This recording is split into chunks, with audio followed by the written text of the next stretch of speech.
Alors, bonjour Blandine et Maxime. Est-ce que vous pouvez vous présenter et nous dire quel rôle vous avez joué dans ce programme CLAP ? Alors oui, bonjour à toutes et à tous. Pour ma part, donc, c'est un rôle un peu de pivot et d'interface. C'est vrai que j'ai travaillé en lien avec la FIRA, avec les équipes de production, avec évidemment les équipes de recherche avec lesquelles on a collaboré. Et du coup, c'était à la fois, je ne sais plus comment on a appelé ça, chargé du volet réalisation audiovisuelle, mais c'est un rôle de lien, un rôle de faire du lien, d'organiser que tout ça se passe bien. Et je tiens quand même à dire que Cécile Vallée de la FIRA, qui n'est pas sur scène à l'instant, a fait un énorme travail aussi. Et voilà, je la remercie parce que... Et avant elle, Pauline Rimbourg, avec qui on a travaillé sur ce programme. Mais c'est vrai que, en tout cas, mon rôle a été grandement facilité et par le travail exceptionnel fourni par la FIRA, par les équipes de la FIRA, dont Cécile, et par, évidemment, les équipes de recherche avec lesquelles on a travaillé, qui ont été aussi absolument investies et facilitatrices dans l'organisation des vidéos. Et puis, évidemment, les équipes de production. Alors, je dis les équipes de production, c'est vrai qu'il y a eu plusieurs temps, mais en l'occurrence, l'équipe avec qui j'ai beaucoup travaillé, c'est Maxime qui est à mes côtés, avec qui j'ai aussi réalisé le podcast. Mais donc voilà, donc c'est beaucoup un rôle, en fait, c'est ça, de faire du lien, de s'assurer que tout va fonctionner, de travailler en confiance avec tout le monde, d'être bien sûr de qui fait quoi. Et quand tout ça marche bien, et c'est vrai que c'est un gros boulot de préparation et de choix. Moi, ça fait des années que j'accompagne la FIRA, que ce soit dans le programme CLAP aujourd'hui, mais avant sur d'autres choses. Et je pense que ça joue énormément d'être là sur la durée, avec des gens qui sont aussi là depuis longtemps. Et tout ça crée des conditions de réussite, à mon sens en tout cas, de cette collaboration. Oui, c'est créer du lien avant de passer au projet. Donc Maxime, toi tu es réalisateur. Oui, alors bonjour. Donc moi je suis réalisateur de films documentaires et du coup qui sont plutôt en général destinés au cinéma et donc du coup plutôt des formats qui font 1h30 en gros. Donc c'est vrai que c'était un petit peu un défi pour moi vu que il y avait une demande aussi un peu au départ de faire des choses très courtes parce que c'était censé être destiné prioritairement aux réseaux sociaux. Donc voilà, déjà l'idée. Au départ, moi, j'ai vraiment eu envie de dire, si on fait du court, autant, qu'on le pense en série, parce que pour moi, on va rencontrer des personnages. Il faut qu'il y ait de l'empathie. Il faut que, ça va pas être, pour moi, c'était pas possible que ce soit simplement des chercheurs ou des chercheuses qui expliquent le développement de leur travail. Parce que ça, c'est des choses qu'on peut lire et puis ça marche très bien à la lecture. Et donc, pourquoi faire une vidéo à ce niveau ? Pour refaire ça, c'était pas forcément super pertinent de mon point de vue. Moi, ce que je voulais, je dis il faut aller rencontrer les personnes qui sont concernées et confronter les chercheurs et les chercheuses. Confronter leur travail, en tout cas aux personnes concernées, et qu'est-ce qu'elles en pensent, quoi. Et donc c'est vrai que ça se reflète pas trop dans les extraits là qu'on a mis là, mais voilà, ouais, c'était difficile aussi de pouvoir être exhaustif là-dessus. Mais, il y a eu beaucoup de production, donc c'est un choix effectivement. Oui, mais du coup, disons qu'à chaque fois, c'est peut-être une chose qu'on n'a pas encore dite, mais il y a 3-4 films en fait par projet, quoi. Où à chaque fois on se dit non, ce film-là, il serait plutôt dirigé par les personnes qui ont le handicap, là plutôt les familles, plutôt les professionnels qui accompagnent. Donc voilà, mais peut-être que je développe déjà un petit peu trop. Non, mais c'est très bien. Donc du coup, comment vous vous y êtes pris à chaque fois pour démarrer un projet de vidéo avec un S, plusieurs vidéos, comme tu le disais, pour chaque projet. Comment ça s'est passé concrètement ? Je vais peut-être démarrer juste parce que, effectivement, sur les 5 réalisations vidéo, Maxime est arrivé au cours de la deuxième. On a fait des vidéos assez différentes. Et évidemment, les vidéos qu'on va produire dans le cadre d'un programme comme CLAP, elles dépendent évidemment du type de recherche et des souhaits de chacun et de ce qu'on va discuter ensemble, mais elles dépendent aussi du choix de la production, du réalisateur. Avec Maxime, on a clairement fait, sur la seconde partie, le choix d'un réalisateur qui est beaucoup dans l'humain, il le disait à l'instant, il vient du documentaire. C'est sûr qu'on ne va pas avoir le même type de film que si on choisit... quelqu'un qui va être plutôt dans le motion design ou dans autre chose. Il n'y a pas, en disant cela, Il n'y a pas tous les choix peuvent être bons. C'est des choix qu'on fait à des moments et en fonction aussi des rencontres. C'est-à-dire que ça c'est mon point de vue, mais je pense que c'est plus facile de travailler avec quelqu'un avec qui on est en confiance, avec qui c'est carré, on sait où on va, quelqu'un qui a déjà une connaissance, Maxime en parlera peut-être, mais du milieu du handicap, qui a déjà travaillé avec des personnes handicapées. C'est la confiance et la connaissance du milieu du handicap qui sont un peu les clés pour trouver les bons axes sur les vidéos. Oui, et en tout cas, du coup, ce que je voulais dire, c'est que le choix du réalisateur, par exemple, avec qui on va travailler, à mon sens, c'est aussi important le choix technique que le choix humain. C'est-à-dire que je préfère travailler avec quelqu'un en qui j'ai confiance en les capacités, les compétences humaines par ailleurs, évidemment techniques aussi, que finalement d'avoir des gens qui peut-être techniquement peuvent faire des choses sur le papier qui paraissent peut-être même plus intéressantes des fois, mais avec qui ça va être compliqué. Et je pense, j'insiste là-dessus parce que pour moi c'est vraiment ça qu'il y a d'extrêmement intéressant avec le travail qu'on fait avec la FIRA. C'est du travail sur la durée, c'est du travail où on a appris à se connaître, à travailler ensemble. Donc aujourd'hui on le fait avec Maxime. Mais pour moi c'est assez essentiel. En tout cas moi j'ai du mal à travailler sans plaisir et j'avoue que du coup, avec la FIRA, d'avoir créé un lien comme ça de confiance, et voilà, donc je vous invite tous à travailler avec la FIRA parce que et avec moi par ailleurs. Et avec Blandine. Alors Maxime, concrètement, toi, quand tu as abordé les premiers films sur lesquels alors je crois que le premier film sur lequel tu es intervenu, c'était l'interview de Muriel Delporte pour expliquer la recherche et puis les autres productions qui avaient été réalisées en motion design. Mais pour les autres projets, comment tu as abordé les sujets avec l'équipe de recherche ? Alors, bon, pour resituer un peu par rapport à ce que disait Blandine, moi, c'est vrai que ça fait à peu près 15 ans que je fais des films avec des personnes qui ont des troubles psychiques ou qui ont un handicap mental, mais par contre, le monde universitaire, je ne connais pas du tout. Enfin, c'est vraiment... Et c'est aussi un langage, mais ce qui était aussi quelque part une force, ça me permettait aussi assez rapidement, sur le vocabulaire que vous employez en général, de pouvoir aussi, moi, mettre des alertes, à dire non, mais ça va parler à 5% des personnes qui regardent, c'est pas possible.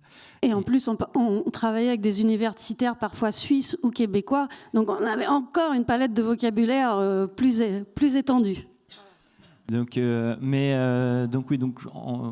voilà, pour essayer d'être bref, quoi, mais au départ, donc, on travaille vraiment avec Cécile qui va m'expliquer un petit peu le projet qui a été choisi. Je pense que c'est comme ça au départ. Et puis ensuite, très très vite, moi je me mets en lien avec les chercheurs et chercheuses du projet pour essayer déjà de voir, d'essayer de comprendre un petit peu les enjeux de la recherche et qu'est-ce que... Voilà, moi je vais essayer de faire le premier filtre à qu'est-ce qui peut être intéressant de raconter grâce aux médias vidéo pour mettre en valeur leur travail, quoi. C'est un peu ça le but du jeu, quoi. La grande chance qu'on a eue aussi avec le travail de la FIRA, c'est qu'à chaque fois on est tombé aussi sur des personnes qui étaient vraiment passionnées par ce qu'elles faisaient, et en fait ça fait aussi tellement du bien de bosser avec des gens qui font leurs choses, qui font ce qu'elles font avec cœur et qui y croient, et c'est déjà du bonheur, rien de commencer par là, quoi. Donc ensuite, on met un petit peu au clair ce dont on va parler, et ensuite, moi, je vais faire une proposition d'axe en fait de travail sur les différents petits films que je vais proposer. Mais quand je dis petits films, voilà, il y en a, par exemple, il y en a un sur Célodie qui doit faire pas loin de 20 minutes, si je ne dis pas de bêtises.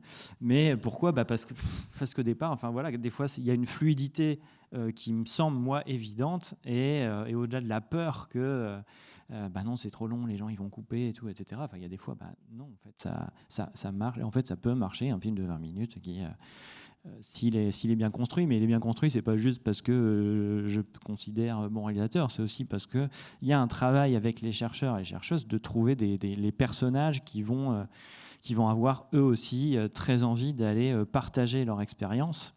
Et c'est ça aussi le boulot qui est primordial dans ce qu'on fait, c'est qui va témoigner de ça, et c'est pas juste des personnes qui vont dire moi la caméra ça me fait pas peur. Non, faut trouver des personnes qui ont à goût. En fait, souvent, ce qu'on dit dans le boulot de documentaire, c'est qu'il faut que la personne filmée, elle ait le sentiment que ce qu'elle raconte, c'est plus important que le fait d'être filmée. Et parce que voilà, on vient quand même avec, donc il y a 2 caméras, il y a quand même la perche qui vient, il y a un peu de lumière et tout ça, ça peut être aussi impressionnant. Et donc du coup, il faut absolument que l'enjeu de ce qui est raconté soit plus important que le fait d'être filmé. Et donc c'est ça, c'est ce qu'on appelle nous un peu voilà, le dispositif, comment on se débrouille pour créer un espace où les gens se sentent, se sentent bien, se sentent à l'aise, se sentent écoutés et sentent que on s'intéresse à ce qu'elles ont à dire, quoi. Et cet après-midi, on va beaucoup parler transfert de connaissances. Et ce que dit Max, là, est important. C'est-à-dire que ce n'est pas un hasard si les équipes de recherche et la plupart des chercheurs et chercheuses avec qui on a travaillé sont là dans la salle. Ce n'est pas un hasard si ça s'est bien passé avec eux et elles. C'est parce qu'ils ont été sélectionnés donc par l'équipe de la FIRA, par Cécile et Philippe, mais ils ont été sélectionnés parce qu'ils font de la recherche participative, parce qu'ils ont ce souci de faire participer les personnes concernées, donc de travailler ensemble, donc de rechercher une utilité à ce qu'ils sont en train de faire, d'être partie de questions de terrain. Et du coup, ça fait qu'on a forcément, à mon sens, affaire à des gens qui vont avoir cette capacité-là de nous fournir des bons personnages, des bons supports pour faire des vidéos qui soient intéressantes. Et le travail qu'on a fait avec les équipes de recherche, à chaque fois, ça a été quand même très agréable parce qu'on a, Max le disait, des gens enthousiastes, motivés par ce qu'ils font, qui ont su nous trouver à chaque fois soit d'autres personnages pour faire participer dans le film, organiser les choses pour que ça se fasse. Voilà. Parce que c'est vrai qu'aujourd'hui, avec les vidéos, et on en parlait encore avec des chercheurs ce matin, les gens ont tendance à croire qu'il suffit de sortir un téléphone portable, on fait une vidéo, puis c'est cool, ça marche. En fait, ça ne se passe pas du tout comme ça. Il y a quand même un gros travail de préparation. Donc, il y a un travail technique qui est essentiel. Il faut avoir un professionnel qui soit capable de gérer cette technique. Et au-delà de l'aspect technique, après, il y a qu'est-ce qu'on amène en plus ? Parce que la technique, c'est pas le plus important, même si déjà, si vous foirez la technique, c'est pas la peine d'aller plus loin. Mais une fois que la technique est là, il faut quelqu'un qui ait la sensibilité, qui ait envie, qui propose quelque chose qui corresponde à ce qu'on veut faire. Et puis, il y a un travail d'écriture, il y a un travail de réflexion, et il y a tout ça. Et là, ça vaut vraiment le coup d'avoir des gens qui ont cette compétence-là et cette expertise. Une expertise et puis une équipe finalement assez complémentaire pour pouvoir... c'est la complémentarité aussi qui a fait un peu le succès de ces vidéos. Oui, d'ailleurs, on est en lice pour les Oscars, je pense, avec ce qu'on a fait. Mais la complémentarité, c'est vrai qu'entre j'allais dire, Cécile, Max et moi, elle est importante parce qu'on a des points de vue différents. Et moi, par exemple, qui est plus un background, mais j'ai horreur des anglicismes, alors je sais pas, qui vient du journalisme, ou en tout cas qui est toujours tendance à faire des choses un peu, et à dire des choses de façon courte, exhaustive, même si là, c'est peut-être pas une évidence, mais normalement, je vais très vite. Je suis gênée. D'habitude, c'est vrai que j'anime plutôt, donc je n'aime pas trop être interviewée. T'inquiète pas, je te donne le micro pour cet après-midi. Mais du coup, c'est vrai que moi, j'ai toujours tendance à vouloir faire court, dense, exhaustif, ce qui est compliqué en plus en général. C'est pas forcément simple de faire court, au contraire.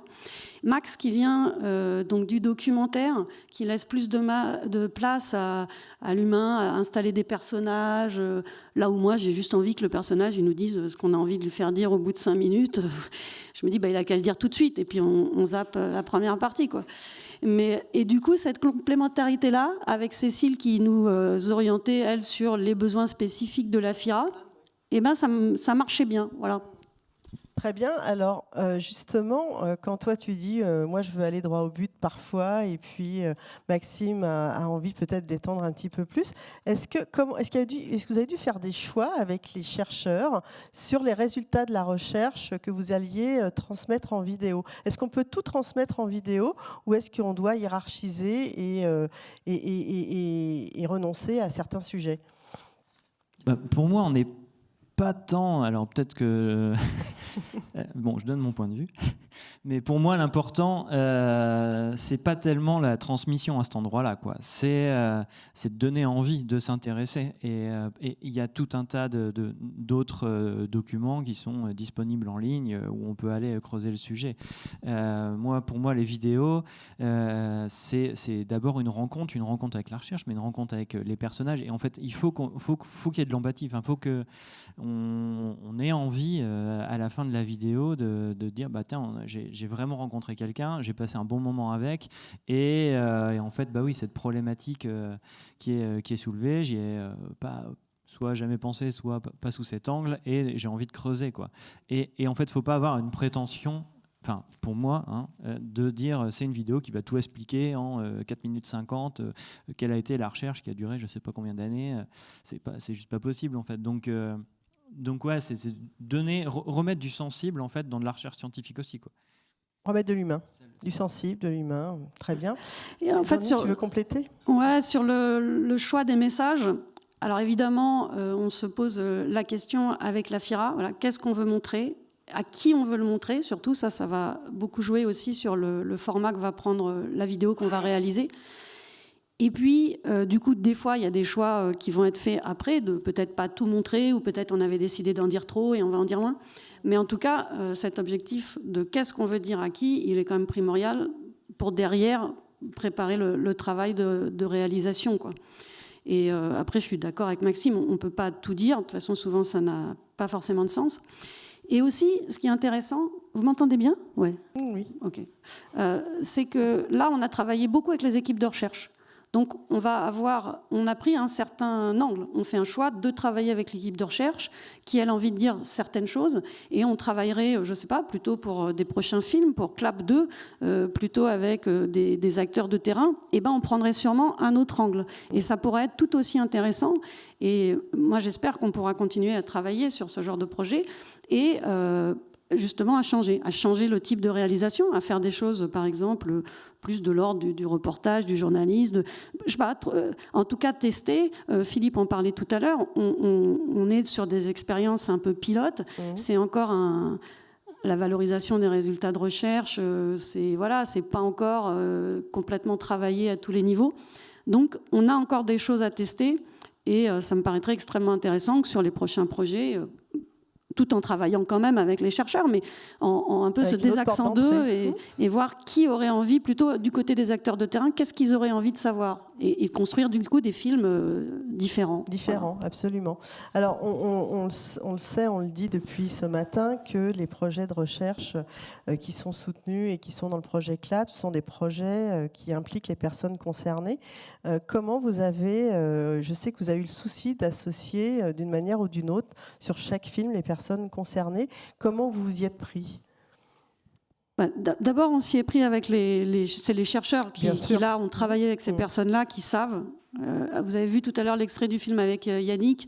On a un personnage animé qui parle, c'est Sophia, parce qu'elle ne souhaitait pas apparaître à l'écran. Donc il y a plein d'enjeux. Il y a des enjeux, est-ce qu'ils ont envie, est-ce qu'ils sont partants, est-ce qu'ils peuvent, au sens de est-ce que ça va être facile, est-ce qu'on a un projet qui va correspondre, enfin voilà, il faut gérer tout ça. Mais une fois qu'on a des personnes qui sont motivées à venir participer, là il y a un gros travail, et là je vais laisser peut-être Maxime en parler, qui est de savoir travailler avec ces gens-là. C'est pareil, je ne devrais pas dire ces gens-là, c'est horrible, c'est des gens comme nous, hein, on est d'accord, mais ce que je veux dire, c'est qu'on a des spécificités toutes et tous, et si on n'a pas quelqu'un qui est capable de prendre en compte ces spécificités pour créer des conditions de travail, d'échange qui soient chouettes, ben, ça ne marchera pas. Et du coup, voilà, moi j'ai la prétention de croire qu'on l'a à la FIRA, qu'on l'a avec Maxime, que évidemment les chercheurs et les chercheuses avec qui on travaillé ont ça, et ça a permis de travailler. Mais Max peut-être veut rajouter un mot là-dessus sur le travail avec... Oui, rapidement, en fait, une fois qu'on s'est mis d'accord avec les chercheurs ou chercheuses sur les sujets, sur les personnes avec qui on va faire les films, moi je les ai 2-3 fois au téléphone, je passe peut-être 2 heures avec, après ça n'a pas pu se faire forcément sur chaque projet à ce point-là, mais c'est quand même vraiment l'idée, c'est que pour moi, c'est vraiment important qu'une fois qu'on arrive sur le tournage, qu'on ait déjà l'impression de se connaître, qu'on ait déjà passé le cap, qu'il y ait déjà une intimité, qu'on déjà on se tutoie, et qu'il y ait déjà cette chose humaine qui a déjà démarré, cette rencontre, elle a déjà démarré en amont, et que les personnes elles soient déjà en confiance. C'est pas le jour du tournage qu'on va mettre d'un seul coup, d'un coup de baguette magique, en 3 minutes, on va mettre en confiance les gens. Non, il y a vraiment un travail en amont. Alors, du coup, vu que moi, j'habite dans la Drôme, comme Blandine, c'est pas forcément simple de devoir se déplacer à chaque fois pour rencontrer les gens. Mais déjà au téléphone, ça a très bien marché. Mais oui, c'est vraiment important que les gens se sentent en confiance et rassurés avant que l'équipe elle arrive, qu'ils sachent exactement combien ça va se passer, combien de temps ça va prendre, comment ça va se passer, etc. Et qu'elles ne découvrent pas au fur et à mesure le jour même le déroulé. Ouais. Et je rajouterais aussi un mot sur l'aspect financier, parce que souvent on nous parle d'inclusion, on dit qu'il faut faire participer. Voilà. Ça a un coût d'inclure tout le monde. Et souvent c'est sous-estimé. Souvent on se dit oui, tu peux interviewer un tel et puis une telle. Alors une telle, tu verras, bon, elle est peut-être porteuse de trisomie. Ah bah oui, mais si elle est porteuse de trisomie, je ne vais pas faire une visio avec elle. Je vais pas. Non, je vais me déplacer, je vais prendre une journée. Ça va mettre sûrement 3, 4, 5 fois plus de temps. Peut-être il faudra y retourner, etc. Donc ça, c'est extrêmement important aussi de dire aux gens, en fait, si vous voulez faire quelque chose de beau, de correct, qui va marcher, il y a tout un travail de réflexion, un travail technique extrêmement important. Est-ce que je vous donne le mot de la fin? Est-ce que pour vous donner envie, qu'est-ce que vous pourriez dire pour conclure? Moi, je pense que en fait, écouter les chercheurs et les chercheuses qui vont parler là tout de suite avec toi sur la table ronde et cet après-midi, quand on va être sur le transfert de connaissances, c'est le meilleur moyen d'avoir envie et d'être convaincu que c'est chouette de faire des belles vidéos et de transmettre les résultats de recherche. En tout cas, on a l'impression que c'est une belle aventure humaine. Maxime ? Je ne sais pas si j'ai grand chose de pertinent à ajouter là-dessus. C'était très bien. Ce petit mot, voilà, vous êtes complémentaires. Merci. Merci à vous.